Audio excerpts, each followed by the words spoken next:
Hi friends, সবাইকে শুভ সন্ধ্যা। আশা করি তোমরা ভালো আছো। তোমরা অনেক অনেক ভালো থাকো। তবে কি বন্ধুরা বলো তো, আমি না একটুও ভালো নেই গো। আমি খুব খারাপ আছি। কেন বলো তো?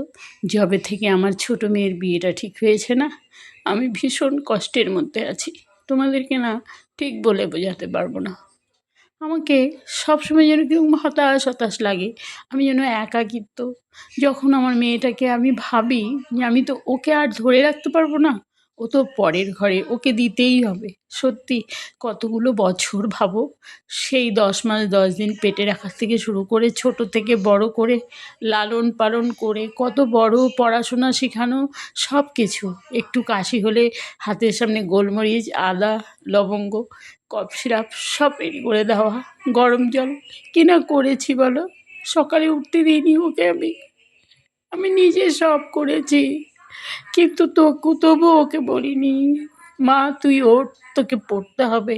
আমার কি মনে হতো বলো তো, আমার সন্তান আমার কাছে খুব আরামে থাকবে, ওকে কষ্ট দিব না।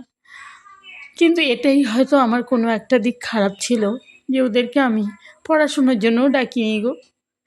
এত যত্নে আমি মানুষ করেছিলাম, তারপর যখন ওর বিয়েটা ঠিক হলো, আমি ভীষণ কষ্টের মধ্যে আছি।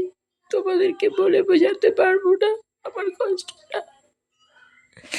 এই তো সদ্য আমার ছোট মেয়ের বিয়ে হলো 26শে নভেম্বর। আমার পরিস্থিতিটা না খুব কষ্টদায়ক লাগছে। তবে আমার মতো যারা মেয়ে জন্ম দিয়েছো তাদেরও এতটা কষ্ট হবে। আরেকটা কথা কি বলো তোমাদের বলছি, আমার মেয়ের না অনেক দূরে বিয়ে হয়েছে, চট করে আমি যেতে পারবো না। তো আজকে একটা ভালো রান্নার রেসিপি করছি। ভীষণ মনে পড়ছে ওকে আমার। সন্তান বাড়িতে না থাকলে ভালো মন্দ খেতে ইচ্ছা করে না। খাবার রেগুলার খাচ্ছি, কিন্তু ভিডিও পোস্ট করতে পারছি না। তো আমার বর বললো অঘ্রাণ মাসটা চলে গেছে, পায়েস করা হয়নি, তাই প্রতিদিন দুধ আসে বাড়িতে। তো এদিন দুধ খেজুরের পাটালি গুড় এনে দিয়ে বললো একটু পায়েস করতে। তো ভাবলাম পায়েস তো সবসময়ই খাই, আজকে না হয় একটু নতুনত্ব করি।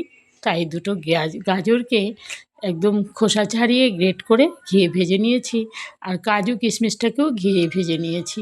তারপর এক মুঠো চাল ভিজিয়ে সেখানে কিছু কাজু দিয়ে ভিজিয়ে রেখেছিলাম, সেটা আমি মিক্সচারে পেস্ট করে নিয়েছি। এবার তোমরা দেখতে পাচ্ছ আমি কিভাবে করেছি। সমস্ত ভিডিওটাতে বলতে পারছি না, আর পুরো ভিডিওটাই তোমাদের সামনে দেখানো হয়েছে। কেমন হয়েছে বলবে প্লিজ।